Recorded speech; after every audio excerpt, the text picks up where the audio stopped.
Hey everybody, hello and welcome back to channel info island. तो guys, कैसा हुआ आपका आज यानी कि एसएससी सीजीएल 2024 का 10 सितंबर का exam.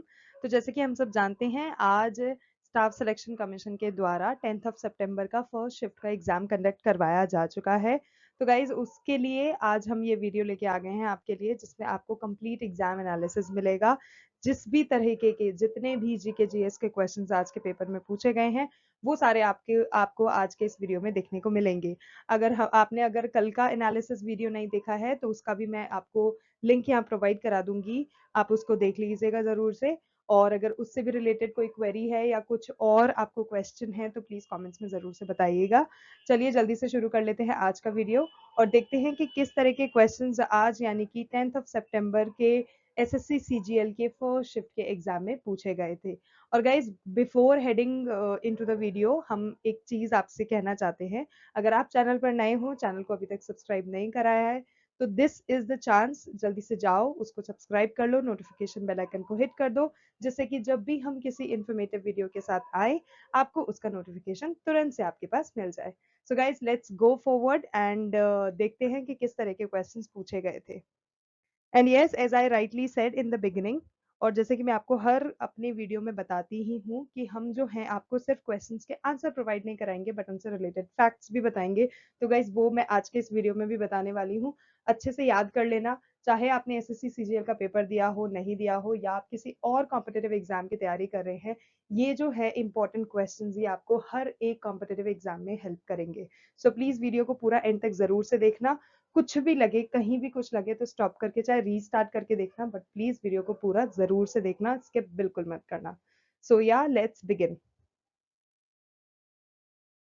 So guys, first important question जो कि आपसे पूछा गया था वो था कि गुरु पूर्व जो होता है वो किस सिख गुरु की जयंती के रूप में मनाया जाता है। गाइस, काफी इंपॉर्टेंट सवाल है, लेकिन यहाँ पर भी कैंडिडेट्स अक्सर कंफ्यूज हो जाते हैं कि किस सिख गुरु का वो जयंती है जिसको गुरु पूर्व के उसमें मनाया जाता है। तो गाइस, सिख गुरु से रिलेटेड भी वीडियो चैनल पर अवेलेबल है, वो भी देख लेना, मैं लिंक आपको प्रोवाइड करा दूंगी, जिससे कि आपको काफी ज्यादा हेल्प हो जाए। तो गाइस, बात करें गुरु पूर्व की, तो ये गुरु पर्व की, तो ये गुरु पूरब जो कहलाता है ये एक सिख त्योहार है, और जो गुरु नानक देव हैं उनकी जयंती के रूप में इसको मनाया जाता है।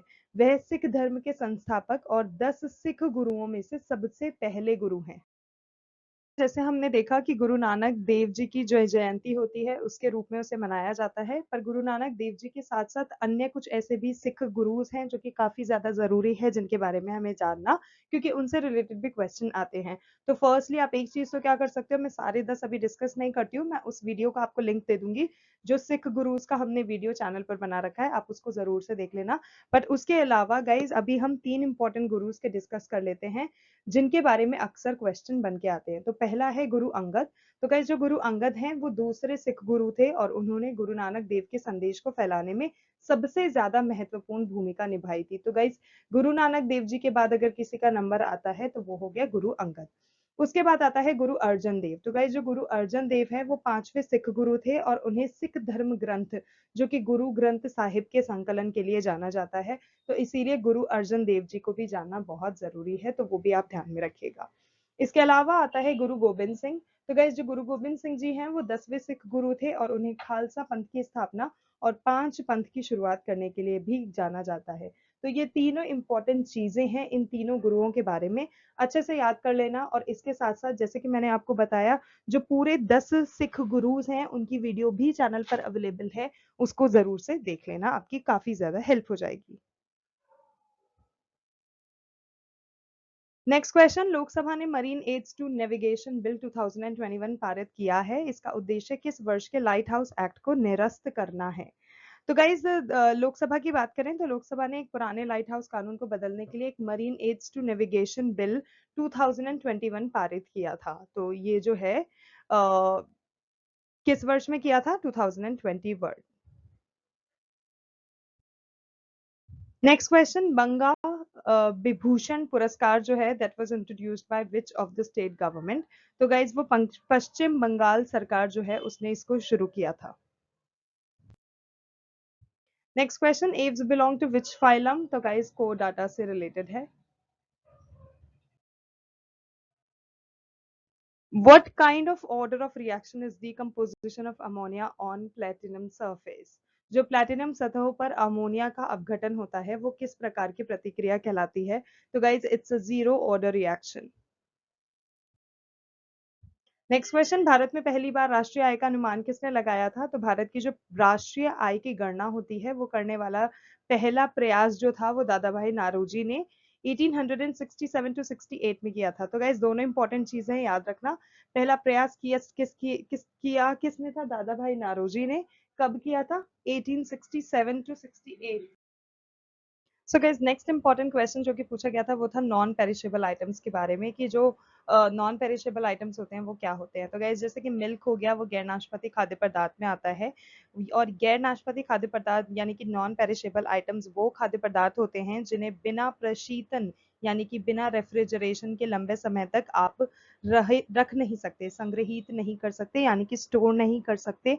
एंड बिकॉज वो नॉन पेरिशेबल होते हैं विच मीन्स वो जल्दी पेरिश हो जाते हैं, तो वो जल्दी खराब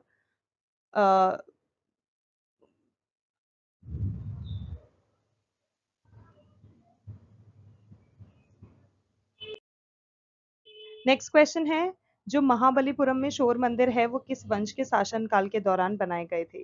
तो गाइज बात करें कि महाबलीपुरम में जो शोर मंदिर है वो पल्लव वंश के नरसिंह वर्मन द्वितीय के शासन काल के दौरान बना था। और महाबलीपुरम जो है ये उन एक स्मारकों के समूह रूप में से एक है जिसको 1984 से यूनेस्को की विश्व विरासत स्थल के रूप में वर्गीकृत किया जाता है। नेक्स्ट क्वेश्चन, न्यूलैंड की तालिका में डैश तत्वों को हेलोजन के साथ रखा गया है। तो आपको पूछा गया था कि किन तत्वों को हेलोजन के साथ रखा गया है। तो गाइस एक है कोबाल्ट जिसको हम CO से डिनोट करते हैं, और एक है निकल जिसे हम NiCKEl यानी कि Ni से डिनोट करते हैं। तो ये दो तत्व हैं। अगला है, प्रथम एशियाई कबड्डी चैंपियनशिप जो था वो किस वर्ष में आयोजित किया गया था? तो गाइस सबसे पहले उसको 1980 जो प्रथम एशियाई कबड्डी चैंपियनशिप था वो 1980 में आयोजित किया गया था, और इसे 1982 में नई दिल्ली में आयोजित किया। नौवा ये जो था इसका नौवा संस्करण था, नौवे एशियाई खेलों में एक प्रदर्शन खेल के रूप में शामिल किया गया था। एशियाई खेलों में कबड्डी को एक पूर्ण खेल के रूप में भी मान्यता दी गई है, और 1990 में इसको ये मान्यता दी गई थी, और साल 2014 में प्रो कबड्डी लीग की स्थापना भी हुई थी। नेक्स्ट क्वेश्चन, चंपारण सत्याग्रह से पूछा गया था कि चंपारण सत्याग्रह किस वर्ष हुआ था? तो 19 अप्रैल 1917 में, और ये जो था ये एक किसान आंदोलन था, एक किसान विद्रोह था। जवाहरलाल नेहरू मणिपुर नृत्य अकादमी कहाँ स्थित है? तो गाइस वो इम्फाल मणिपुर में स्थित है, और इसकी स्थापना 1954 में हो गई थी। Who is the controller general of accounts in 2023? तो 2023 में श्री SS दुबे जो थे वो थे, और मार्च 2023 में भारत के लेखा महानियंत्रक जिसको हम CGA के नाम से जानते हैं, जो कि कंट्रोलर जनरल ऑफ अकाउंट्स अभी मैंने आपको बताया, तो जिसको हम CGA के नाम से जानते थे वो है। और इस पद को संभालने वाले वो 28वें व्यक्ति थे, तो उनका जो पोजीशन था as a CGA in the year 2023 it was 28th। बात करें CAG की, तो गाइस दो होते हैं, कैग और CGA। तो यहाँ पर अगर हम कैग की बात करें तो जो भारत के नियंत्रक एवं महालेखा परीक्षक हैं वो गिरीश चंद्र मुर्मू हैं, और उन्होंने 8 अगस्त 2020 को अपना पदभार संभाला था, और वे 14वें CAG हैं। अगला है, तानसेन संगीत समारोह डैश में आयोजित किया जाता है, ग्वालियर मध्य प्रदेश में, और ये 5 दिवसीय त्योहार होता है, मतलब 5 दिनों तक इसको सेलिब्रेट किया जाता है, जो कि हर साल दिसंबर के महीने में मनाया जाता है, और ये मियाँ तानसेन की याद में मनाया जाता है। अगला है, where was Akbar crowned king? तो अकबर की जो ताजपोशी जिसे हम कहते हैं राज्यभिषेक जो था वो सन 1556 में कन्नौर पंजाब में हुआ था। ठीक है, और वो 13 वर्ष की आयु में थे जब उनकी ताजपोशी यानी कि राज्यभिषेक हुआ था।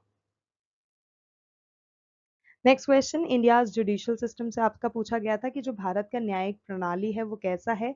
तो गाइज वो एकल है, एकीकृत है और स्वतंत्र है, और भारत में न्यायपालिका को लोकतंत्र का प्रहरी भी माना जाता है, और ये कानून की व्याख्या भी करती है, विवादों का निपटारा भी करती है, और नागरिकों को न्याय भी देती है। तो ये आप देख सकते हैं कि भारत की न्यायिक प्रणाली कैसी है और क्या क्या करने के लिए रेस्पॉन्सिबल है। सर्वोच्च न्यायालय के प्रधान न्यायाधीश जो होते हैं वो उच्च न्यायालय सर्वोच्च न्यायालय के जो प्रधान होते हैं वो न्यायाधीश होते हैं, तो प्रधान जो होते हैं वो न्यायाधीश होते हैं। और भारत में कुल कितने न्यायालय हैं? कुल 25 उच्च न्यायालय हैं।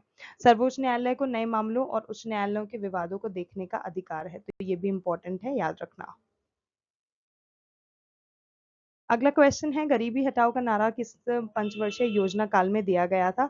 तो गाइस 5 ईयर प्लान, जिसे हम पांच पंचवर्षीय योजना भी बोलते हैं, तो वो भी बहुत एक इंपॉर्टेंट टॉपिक है, उससे रिलेटेड वीडियो भी चैनल पर अवेलेबल है, आप देख लेना।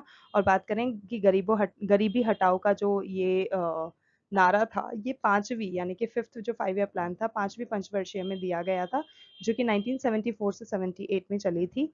और इस पर्टिकुलर पंचवर्षीय योजना का जो मुख्य उद्देश्य था वो रोजगार स्तर में वृद्धि करना था, गरीबी कम करना था और आत्मनिर्भरता प्राप्त करना था। इसी तरह से गाइस, किस वंश के दौरान महाबलीपुरम मंदिर का निर्माण किया गया था? तो गाइस जैसे कि मैंने आपको बताया, पल्लव राजवंश के उसमें हुआ था। और जो महाबलीपुरम मंदिर है वो कैलाश नाथपुराण मंदिर का निर्माण पल्लव राजा नरसिंह वर्मन के द्वारा बनवाया गया था। राजा नरसिंह वर्मन द्वितीय, इस नाम को अच्छे से याद रख लीजिएगा। और इस मंदिर की जो संरचना है वो द्रविड़ शैली में की गई थी। भारत में किस राज्य में सबसे बड़ा रेलवे नेटवर्क है? इस रेल नेटवर्क से रिलेटेड क्वेश्चंस पूछे जा रहे हैं इस बार सीजीएल में, क्योंकि कल भी इससे रिलेटेड क्वेश्चन आया था और आज के पेपर में भी देखा गया है, तो प्लीज इसको अच्छे से याद रख लेना। तो भारत की किस राज्य में सबसे बड़ा रेलवे नेटवर्क है? उत्तर प्रदेश में है, और 9077.45 किलोमीटर लंबा रेलवे नेटवर्क है ये। भारत का सबसे लंबा रेलवे प्लेटफॉर्म जो है वो कर्नाटक के हुबली जंक्शन रेलवे स्टेशन पर है, जो कि 1505 मीटर लंबा है। दूसरा जो सबसे लंबा प्लेटफॉर्म है वो उत्तर प्रदेश के गोरखपुर जंक्शन रेलवे स्टेशन में, जो कि 1366.33 मीटर लंबा है। ठीक है, सारे इंपॉर्टेंट फैक्ट्स अच्छे से याद रखना।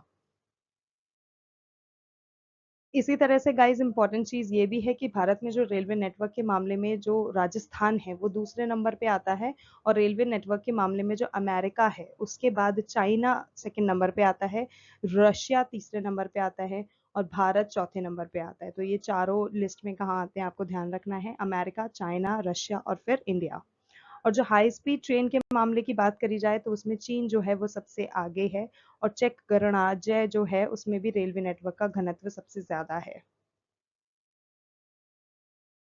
नेक्स्ट क्वेश्चन, भारत के किस गवर्नर जनरल ने 1829 में सती प्रथा को अपराध घोषित कर दिया था? ये इंपॉर्टेंट क्वेश्चन है, बहुत बार पूछा जाता है। तो गाइस जो विलियम बेंटिक हैं उन्होंने 1828 ईस्वी से 1834 ईस्वी में इस कार्य को किया था, और भारत में आधुनिक पश्चिमी शिक्षा के पिता के रूप में भी उनको जाना जाता था। मैसूर के राजा को अपदस्थ कर उनके प्रदेशों पर जो कब्जा किया था वो भी विलियम बेंटिक ने 1831 ईस्वी में किया था, और वो जो थे वो भारत के पहले गवर्नर जनरल थे। और बात करें कि कलकत्ता में जो पहला मेडिकल कॉलेज उन्होंने खोला था वो किस वर्ष खोला था? तो गाइस 1835 ईस्वी में।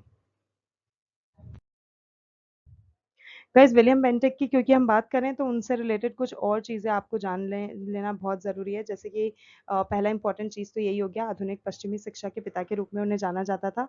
मैसूर के राजा को भी हरा के उन्होंने उनके प्रदेशों पे कब्जा कर लिया था, और वो पहले गवर्नर जनरल थे, और उसी के साथ उन्होंने कलकत्ता में पहला मेडिकल कॉलेज खोला था 1835 में। एफआईएच पुरुष हॉकी विश्व कप 2023 का मैस्कॉट यानी कि शुभंकर कौन था? तो guys Olly is the correct answer, Olly the warrior जो थे वो थे। और जो नीली जर्सी और टोपी पहने ऑलिव रिडले, जो समुद्री कछुआ आप उन्हें कह सकते हैं, इससे जाने जाते हैं। इसके अलावा गाइज इंपॉर्टेंट चीज है कलिंगा स्टेडियम, याद रखना, भुवनेश्वर और बिरसा मुंडा अंतर्राष्ट्रीय हॉकी स्टेडियम, राउरकेला टूर्नामेंट के ये दो ऐसे प्रमुख स्थान हैं जहाँ पे ये टूर्नामेंट खेला जाता है। और टूर्नामेंट की बात करें तो ये 16 देश इसमें हिस्सा लेते हैं, और ये एफआईएच का जो ये 2023 में गेम खेला गया था ये उसका 15वां संस्करण था अब तक का। So guys that's it for today. Those were the very important GK GS के क्वेश्चंस जो कि आज यानी कि 10 सितंबर की फर्स्ट शिफ्ट के पेपर में पूछे गए हैं। आपको कैसा लगा वीडियो जरूर से हमें बताइएगा। अगर इन्फॉर्मेटिव लगा then don't forget to like share and subscribe to our channel info iron, because इस तरह के इन्फॉर्मेटिव वीडियोस आपको हमारे चैनल पर हमेशा मिलते रहेंगे। किसी भी तरह की कोई भी क्वेरी है, कुछ भी सजेशन है, तो उसको जरूर से कॉमेंट सेक्शन में हमें बताइएगा। We will come up with the solution for that. और यस, आज के लिए बस इतना ही। आपके टाइम के लिए thank you so much. We will see you in our next video, and yes, all the best to all the candidates.